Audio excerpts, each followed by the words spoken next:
आसंता काली पवित्र महालया उपलक्षे भक्त मान श्रृंखलित दर्शन लगे आम ट्रस्ट बोर्ड तरफ जिला प्रशासन तथा पुलिस प्रशासन सहायता विभिन्न पदक्षेप नीचु से विषय आपण मान जरिया भक्त मान अवगत करने चाहूँ।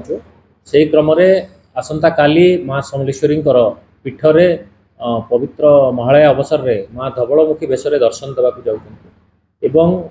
यही दिन हजार हजार संख्यार भक्त मैंने आसिक समवेष्टित होता माँ दर्शन करते।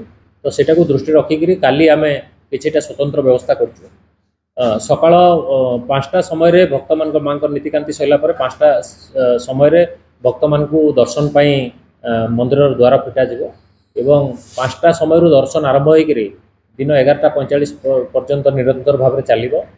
11:45 रु 12:30 पर्यंत माँ दर्शन बंद रनुभोग लगे एवं 12:30 रु संध्या 7:45 पर्यंत पुणी दर्शन चालू रहिबो एवं 7:45 रु 8:30 पर्यंत संध्या आरती दर्शन बंद रहिबो एवं राति 10:30 पर्यंत दर्शन सुजोग भक्त मैंने पाई परिबे। एवं काली पाई स्वतंत्र भाव में गेट नंबर 4 को ही भक्त मैंने व्यवहार करेंगे दर्शन पाई एवं अन्य द्वार जदिव खोला रहिबो से द्वार देके आसिले भक्त मैंने दर्शन करिवार सुजोग पाइबे नहीं। से विशेष अनुरोध गेट नंबर 4 देइकरी समस्ते भीतर को प्रवेश करेंगे। भितर आमर जो क्यू मैनेजमेंट सिस्टम अच्छी से बाट देइकरी भीतर को जाकर दर्शन करेंगे एवं जो प्रस्थान द्वार देइकरी बाहर को आसबे। जो पुराना गेट अच्छी काली संपूर्ण भाव बंद रहिबो एवं जोटा देय देइकरी जो दक्षिणा देइकरी जो दर्शन करिवार व्यवस्था मध्य करा जायछि से गेट जो पूर्व वर्ष भली से गेट खोला रहिबो एवं भक्त माने से पटु जाइकरी मध्य स्वतंत्र दर्शन लाभ उठै परिबे।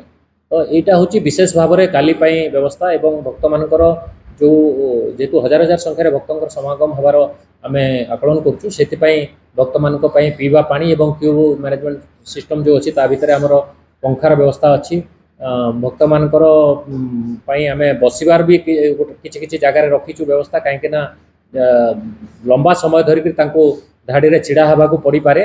तो से आम से व्यवस्था करूँ भक्त मान को अनुरोध करुँ अत्यधिक वयस्क व्यक्ति किंबा अति छोट पिला माने काली दिन दर्शन पाई न आसी ता परदिन भी माँ धवलमुखी बेश रहिबो।